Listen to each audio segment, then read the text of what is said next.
আপনি কি জানেন আজকের আধুনিক বাংলার যে সংস্কৃতি, ভাষা, প্রশাসনিক কাঠামো তার শেকড় লুকিয়ে আছে ১৩০০ শতকের সুলতানি শাসনের গভীরে? চলুন আজ আমরা ঘুরে আসি এক অজানা ইতিহাসের পাতায়, যেখানে বাংলার রূপান্তরের বীজ বপন করা হয়েছিল। ১২০০ শতকের শেষ দিকে যখন সেন বংশের প্রভাব ক্রমেই ক্ষীণ হচ্ছিল, ঠিক তখনই বাংলার বুকে আবির্ভাব ঘটে মুসলিম শাসনের। ১২০৪ সালে ইখতিয়ার উদ্দিন মোহাম্মদ বখতিয়ার খিলজির হাতে বাংলার ইতিহাসে সূচনা হয় এক নতুন অধ্যায়, মুসলিম শাসন। কিন্তু এই শাসন শুধু ক্ষমতার পরিবর্তন ছিল না, এটি ছিল ভাষার, সংস্কৃতির, প্রশাসনের, এমনকি বাংলার মানচিত্রেরও আমূল বদল। প্রথমত প্রশাসনিক ভাষা হিসাবে বাংলা, আরবি ও ফার্সি ৩ ভাষার সংমিশ্রণ হয়। এই সময়ে বাংলার প্রশাসনে ফার্সি শব্দ ঢুকে পড়ে, যেগুলো আজও আমরা ব্যবহার করি। দফতর, আদালত, বকশি, নায়েব, চেনা লাগছে তো? সুলতানি শাসনের সময় বাংলায় নির্মিত হয় অসংখ্য স্থাপত্য। শুধু ধর্মীয় নয়, শহর পরিকল্পনা, রাস্তাঘাট, খাল বিলের নকশাও ছিল নজিরবিহীন। গৌড় শহর একসময় বাংলার রাজধানী ছিল, তখনকার মেগা সিটি। আর এখানেই গড়ে ওঠে বিশ্বের অন্যতম প্রাচীন সড়ক ব্যবস্থা। সুলতানি আমলে বর্ণমালার বিবর্তনও ঘটেছিল।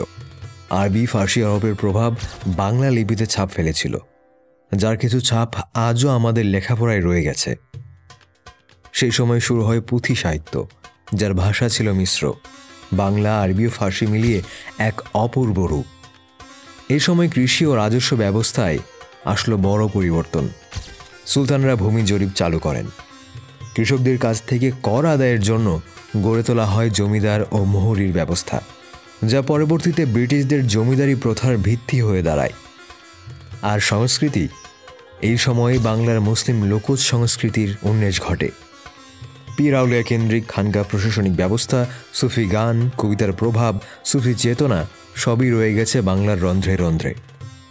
একদিকে চৈতন্যদেব, আরেকদিকে খান জাহান আলী, দুই ধারার একসাথে গড়ে তোলে এক বহুজাতিক, বহুভাষিক, বহুমাত্রিক বাংলার পরিচয়। সুলতানি শাসনকাল ছিল প্রায় ৩৫০ বছর।